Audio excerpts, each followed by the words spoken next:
Assalamualaikum warahmatullahi wabarakatuh. Perkenalkan, nama saya Putri Fatika Ramadanti, NPM 20010710122 dari kelas IPS B, Prodi Tadris IPS Fakultas Tarbiyah dan Ilmu Keguruan.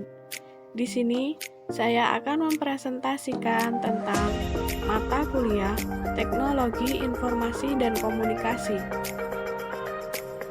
yaitu tentang apa itu software. Software adalah suatu perangkat lunak berupa program komputer yang berfungsi untuk melakukan tugas-tugas khusus, seperti membuat dokumen. Aplikasinya adalah Microsoft Word, mengedit foto seperti Photoshop, membuat laporan keuangan, ataupun aplikasi hiburan seperti game. Berikutnya adalah fungsi software. Yang pertama adalah software berfungsi sebagai dasar kebutuhan komputer agar dapat dioperasikan dengan baik. 2. Software juga berfungsi mengatur hardware atau perangkat keras yang ada pada komputer. Dengan begitu, komputer yang digunakan dapat bekerja dengan baik sesuai pekerjaan apa yang dibutuhkan. Yang ketiga, software juga dapat digunakan sebagai penghubung antara beberapa software yang lain dengan hardware komputer. Yang keempat, software juga dapat berfungsi sebagai penerjemah perintah pada software lain yang ada dalam bahasa mesin. Dengan begitu, hardware pada komputer pun bisa mengerti dan menerimanya dengan baik. Berikutnya adalah jenis-jenis software. Yang pertama adalah sistem operasi atau operating system.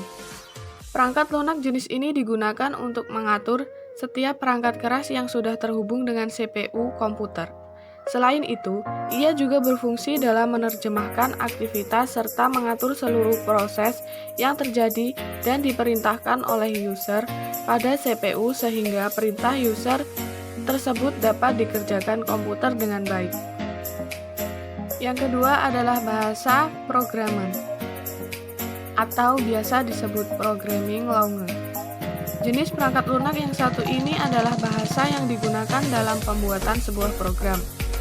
Jika ditelusuri berdasarkan contohnya, terdapat beberapa macam bahasa yang bisa Anda ketahui seperti Java, PHP, HTML, C, C++, dan masih banyak lainnya. Dalam pembuatan bahasa programming, ini nantinya masih memerlukan perangkat lunak khusus untuk merancang program sesuai metode dan struktur yang ada pada bahasa programan itu sendiri. Yang ketiga adalah program aplikasi. Program aplikasi di sini merupakan sebuah perangkat lunak yang umumnya sudah banyak digunakan dalam menyelesaikan tugas-tugas tertentu. Dalam hal ini, software dapat berfungsi sesuai dengan tujuan pembuatannya. Salah satu contohnya adalah Excel, Microsoft Word, kalkulator, dan yang lain-lain. Berikutnya adalah jenis-jenis software berdasarkan distribusinya. Yang pertama adalah firmware, merupakan jenis penyimpanan perangkat lunak yang hanya bisa dibaca. Anda tidak dapat mengubah sifat tersebut sehingga tidak perlu lagi melakukan modifikasi maupun pengembangan lebih lanjut meskipun terjadi masalah pada fungsinya. Yang kedua adalah freeware, merupakan salah satu jenis software yang tidak memiliki batas waktu tertentu.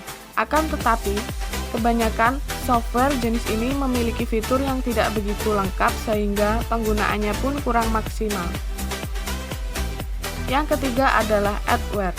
Jenis perangkat lunak ini dapat diperoleh serta digunakan tanpa biaya.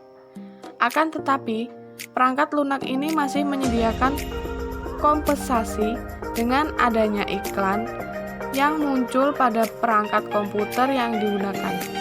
Yang keempat adalah open source, yakni sejenis perangkat lunak yang dapat dibuka dengan kode sumbernya. Anda juga bisa mengubah, meningkatkan, hingga menyebarluaskan. Umumnya, software jenis ini diperoleh tanpa biaya yang dikembangkan oleh orang lain menggunakan lisensi yang bernama GPL atau General Public License.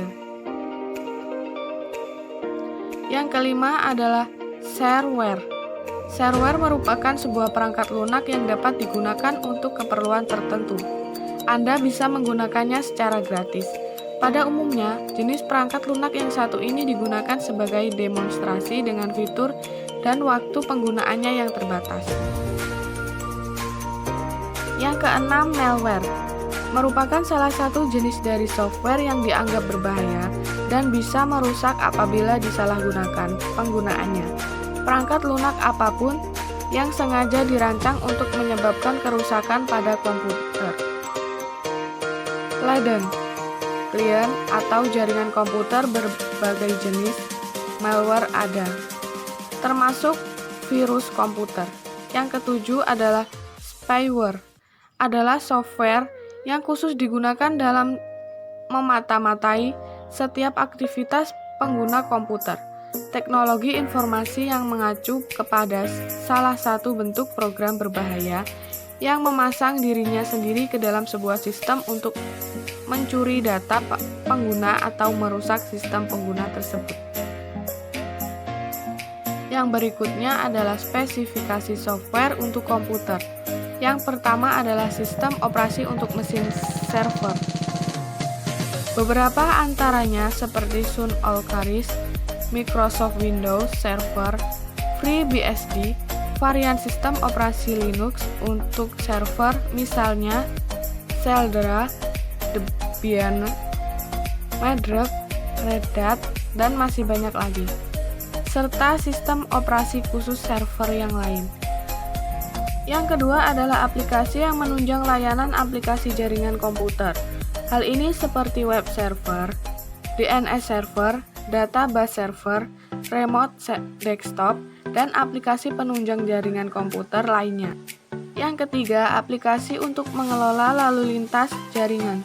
Di antaranya seperti program pengiriman data, informasi yang dilakukan routing dengan meneruskan paket data yang dikirim pada sebuah jaringan satu ke jaringan yang lain, atau yang lainnya seperti NMS yang disebut Network Management System.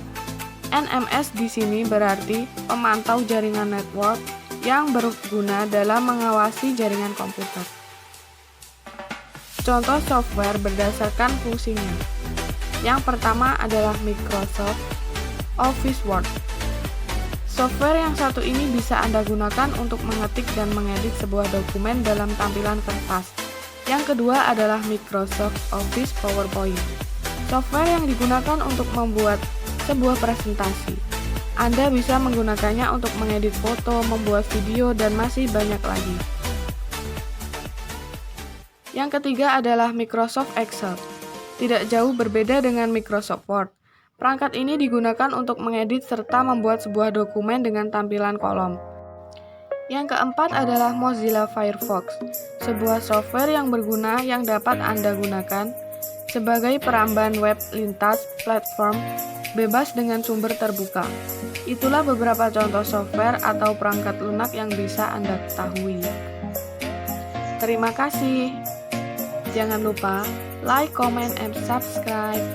Jika ada kesalahan dan tutur kata, saya ucapkan mohon maaf. Saya akhiri.